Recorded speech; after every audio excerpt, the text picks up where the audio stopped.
pessoa com fibromialgia pediu para você dar alguma sugestão de tratamento? Como acolher pessoas com fibromialgia? Então, eu vou começar demonstrando o que não fazer. Você só tem crenças limitantes. Você não pensa positivo o suficiente. Você só fica preso na sua zona de conforto. Mas você já tomou CBD? Você come porcaria porque tem alimentos inflamatórios. Você come colágeno, balinha de colágeno. Você tem um espírito obsessor te circundando. Você cometeu um aborto numa vida passada. Chega, né? Quando alguém fala que tem fibromialgia, ela não fala isso como um pedido de sugestão de tratamento. Ela não tá te pedindo uma solução para resolver aquele problema. Ela está te informando de uma condição que ela tem. Ela confiou em você porque, de alguma forma, isso causa diversos impedimentos na vida dela e que podem ser muito mal interpretados. Então, a gente constantemente precisa falar sobre a nossa doença para as pessoas, porque senão as pessoas começam a assumir que a gente é preguiçosa, que somos amigas ruins, porque nem sempre a gente consegue estar presente nos lugares. A pessoa confiou em você e ela tá esperando ser acolhida e não julgada. Isso vale não só para fibromialgia, vale para qualquer questão que a pessoa tenha. Então, eu vou começar dizendo que não existe cura para fibromialgia, tá? Então, quem fala que tem a cura para fibromialgia, essa pessoa está mentindo. Inclusive, ela pode ser processada. Por isso que muitas vezes eles usam o termo zerar as dores da fibromialgia, acabar com a fibromialgia e tudo mais, porque eles sabem que se eles usarem o termo cura especificamente, eles estão cometendo sim um crime. Quando alguém fala pra uma pessoa que tem fibromialgia, por que você não faz sei lá o quê? Ah, não é só fazer sei lá o quê? Faz sei lá o que resolve. Você tá indiretamente culpabilizando a vítima e ainda você tá insinuando que aquela pessoa não melhora porque ela não se esforça o suficiente, porque ela não esgotou todas as possibilidades de melhora que ela poderia ter. Você precisa se perguntar algumas coisas antes de seguir esse impulso rápido de querer resolver o problema daquela pessoa. Primeiro, qual o grau de intimidade que você tem com aquela pessoa? Você já foi na casa dessa pessoa? Ou vocês são colegas de trabalho, faculdade? Você é profissional da saúde especialista em dor? Você entende os mecanismos neurofisiológicos da dor? A pessoa com fibromialgia pediu para você dar alguma sugestão de tratamento? Você sabe se a pessoa com fibromialgia faz algum tratamento que funciona para ela? Você tá dando sugestões que têm algum embasamento? Ou eles são baseados numa experiência pessoal ou numa tia sua? Você, ao dar sugestões de tratamento para uma pessoa que tava te informando as necessidades básicas que ela tem, você tá sendo sim arrogante. Principalmente por assumir que aquela pessoa que você sabe que tem fibromialgia há muito tempo, não faz tudo que tá ao alcance dela pra ela conseguir melhorar. Além disso, se você não é especialista em dor, você ficar dando palpites baseado em experiência pessoal pode colocar a saúde daquela pessoa em risco, porque você pode fazer com que a pessoa se afaste de tratamentos que de fato são eficazes e que ela busque tratamentos que podem até ser prejudiciais para a saúde dela. É muito comum as pessoas virem perguntar se eu já tentei usar CBD, né, canabidiol. E é muito engraçado porque as pessoas acham que o CBD é a cura para fibromialgia, sendo que tem pessoas que o organismo não se adapta e o tratamento com CBD é super caro. As pessoas saem falando isso sem saber a condição socioeconômica daquela pessoa e sem saber se a pessoa já faz alguma outra coisa que funciona para ela dentro da realidade que ela tem. É que nem quando as pessoas, elas vêm falar pra mim: ai, mas você tem que fazer academia, por que você não faz exercício físico e sei lá o quê? Sem elas de fato saberem se eu faço academia e se eu faço exercício físico ou não. As pessoas assumem que eu não faço porque eu tenho um grau de dor bem alto. Além disso, eu tenho outros problemas além da fibromialgia que às vezes acabam fazendo com que eu não consiga andar, que eu não consiga ficar em pé. E aí as pessoas associam isso com o sedentarismo. Mas na verdade eu faço exercícios físicos todos os dias, né? É que quando as pessoas pensam em exercícios físicos, automaticamente elas pensam uma pessoa em pé.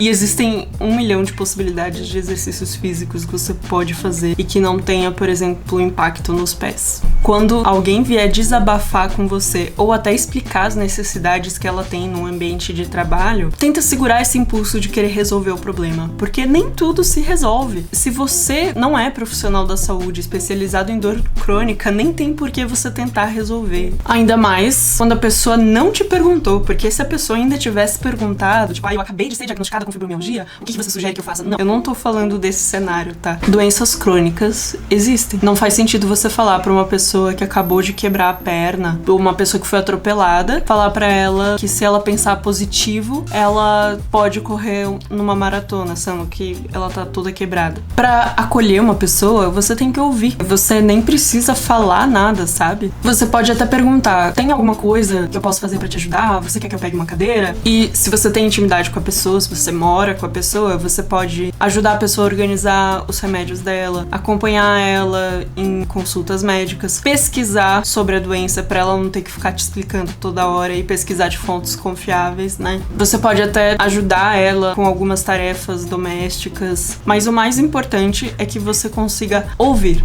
Porque não existe acolhimento de verdade se você não ouve a pessoa e se você só tenta resolver o problema. E isso não vale só pra fibromialgia, vale pra qualquer outra questão que qualquer pessoa tenha. Se alguém chega pra você, por exemplo, fala que terminou com um namorado, não faz sentido você de cara já querer dar uma solução rápida pra aquele problema e falar: mas por que sei lá o que, sei lá o que? Mas sei lá... Sabe, às vezes a pessoa só quer ser ouvida. Ela precisa ser acolhida e não julgada. Nem tudo você consegue resolver assim. Ainda mais se a pessoa não pediu a sua opinião, não pediu pra você resolver aquela questão dela. E aí, sempre que eu falo isso, as pessoas acham que eu sou uma pessoa que só defende a indústria farmacêutica e que é super contra qualquer outra coisa que não seja de medicamentos e etc. E não, gente, eu sou super a favor do tratamento não farmacológico das dores crônicas. Até porque o nosso corpo possui uma farmácia endógena natural e que é maravilhosa, mas nem sempre é o suficiente. Às vezes um medicamento é a diferença de uma pessoa conseguir andar ou não. É a diferença de uma pessoa conseguir dormir ou não. E aí, também sempre ficam muito bravos comigo quando eu falo que não existe nenhum suplemento que vai curar a fibromialgia ou que vai zerar as dores da fibromialgia. E as pessoas sempre falam: porque você só defende a indústria farmacêutica. Quem vocês acham que fazem os suplementos? É a indústria farmacêutica também. Inclusive, já vieram me oferecer publicidade pra eu falar que tinha um medicamento, um suplemento que zerava as dores da fibromialgia. A fibromialgia não é uma deficiência nutricional. Se você tá dando um suplemento que a pessoa não está com a deficiência daquela vitamina, por exemplo, não faz sentido você ficar dando vitamina D pra uma pessoa que não tem falta de vitamina D. Até porque ela pode desenvolver um quadro de hipercalcemia. E isso é super grave, né? Você pode ter diversos tipos de intoxicação por excesso de vitaminas, né? Então isso é uma coisa que a gente tem que tomar muito cuidado. Ainda mais com essas marcas que aparecem no Instagram, dando soluções milagrosas. A gente nem sabe se isso foi regulamentado. Por isso que não faz sentido você tratar a fibromialgia com profissionais que não sejam especialistas em dor crônica. E eu digo isso até mesmo de nutricionistas, porque tem muitos nutricionistas que acham que a fibromialgia causa inflamação, sendo que a fibromialgia nem é uma doença inflamatória, por exemplo. É um problema nas vias de processamento das dores no sistema nervoso central. Os medicamentos, eles ajudam em até 40% da dor. A maior parte das pessoas com quem eu convivo que tem fibromialgia, elas nem sentem tanta diferença assim com o medicamento. Ajuda um pouquinho, mas não é assim o suficiente, não é o principal tratamento. Então, se tem alguém que lucra com a fibromialgia, são as academias, o pilates, personal trainer e fisioterapeutas. O principal tratamento para fibromialgia é a atividade física, mas é qualquer atividade física, feita de qualquer jeito e para qualquer pessoa, em qualquer intensidade, em qualquer frequência, em qualquer modalidade? Não. Para começar, você tem que analisar as condições socioeconômicas daquele paciente. Antes de você prescrever hidroterapia 3 vezes por semana, pilates 2 vezes por semana, você tem que entender se essa pessoa trabalha numa escala 6x1, você tem que entender se ela trabalha o dia inteiro no horário comercial, se ela trabalha 12 horas por dia, ou entender que na verdade ela não tem dinheiro nenhum, porque ela tem tanta dor que ela não consegue trabalhar e não consegue ser contratada de jeito nenhum, porque justamente ela tem que o tempo inteiro ficar indo no médico, tomando remédios, fazendo um monte de consultas, e nenhuma empresa quer contratar uma pessoa que a cada 2 semanas fica indo no hospital. E aí, o médico, ele tem que olhar para essa realidade específica da pessoa e entender se a pessoa consegue, às vezes, nos 5 minutos entre uma atividade ou outra, fazer algum exercício, mesmo que seja leve, mesmo que tenha um monte de personal que vá rir e falar que não adianta nada, adianta sim. Porque você tem que primeiro adaptar as condições da realidade daquela pessoa. Porque se você começa a prescrever um treino normal para uma pessoa que tem fibromialgia e que sofre muito com isso, muito provavelmente na segunda semana ela já vai desistir porque ela não vai aguentar de tanta dor. Então é um processo lento que tem que ser feito aos poucos.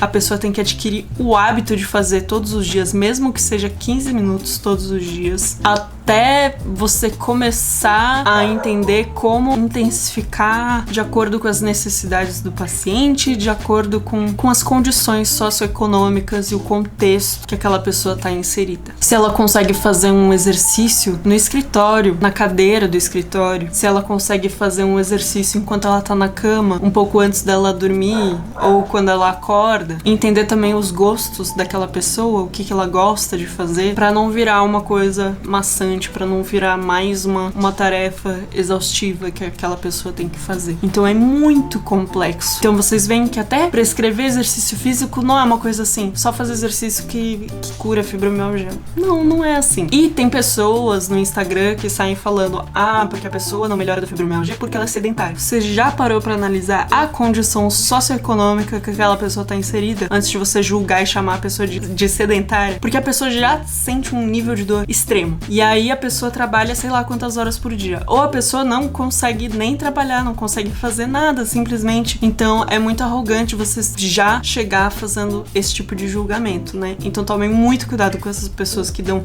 soluções rápidas, milagrosas e que acham que é muito simples de resolver o problema, porque não é, e nada vai resolver, porque é uma doença crônica. Então você vai lidar com ela. A dor, ela sempre tá lá. Por mais que tenham momentos, né, que a gente tem às vezes picos de adrenalina e a gente consegue fazer coisas porque a gente tá muito determinado e aí depois a gente dá uma respirada e aí se permite a voltar a sentir tudo. Tem momentos que você pode estar com essa dor super controlada, mas aí fica frio e aí de repente tudo vira uma bola de neve de novo. Então é uma coisa que você tem que aprender a lidar. E existem pessoas que têm o diagnóstico errado da fibromialgia e saem falando pra todo mundo aí que se curaram, quando na verdade, às vezes a pessoa tinha um problema de coluna, às vezes a pessoa, ela pode tava com a tireoide desregulada, sabe? Existem diagnósticos que são errados, e aí por conta desses diagnósticos que são errados, e que faz parte também porque é uma doença muito complexa, tem muitas pessoas que desmerecem como se a fibromialgia não fosse nada, mas na verdade é você conviver 24 horas por dia com dor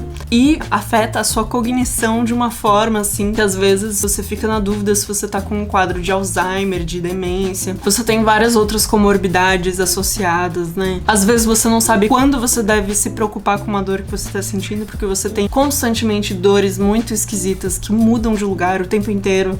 Então às vezes você não sabe diferenciar se é uma dor só da fibromialgia ou se você tem que tomar uma atenção ali, ou se é uma dor que foi amplificada pela fibromialgia por conta de algum problema mecânico. São muitas possibilidades e é muito complexo. Além disso, é muito recomendável que a gente faça também um acompanhamento psicológico, por exemplo, como terapia comportamental, para você desenvolver estratégias no nosso cotidiano que possam te dar autonomia para você conseguir cuidar de si dentro do tempo e dos recursos que você tem disponível. Uma coisa que às vezes pode ajudar, por exemplo, é você ter um caderno de diário da dor, que aí você consegue identificar mais ou menos se tem alguns padrões que se repetem, tipo, hoje eu fiz isso, minha dor tava num nível 8. Eu fiz isso, minha dor ficou no nível 9. Hoje eu me exercitei durante 5 minutos. Hoje eu não me exercitei. Hoje eu fiquei o dia inteiro deitada. Hoje eu andei de metrô. Eu tentei ir numa festa, depois disso fiquei com uma dor horrível. Enfim, são estratégias que podem te ajudar a entender alguns gatilhos e que podem ajudar você a prevenir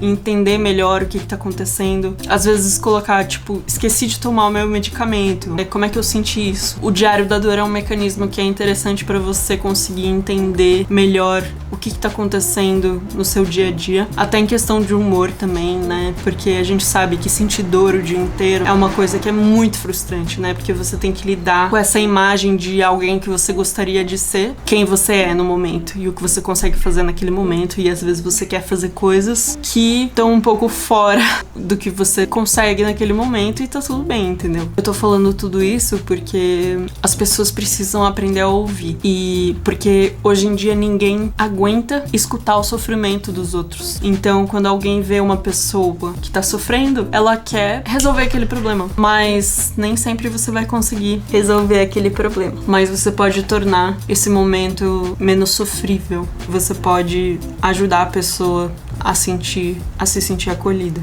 E é isso.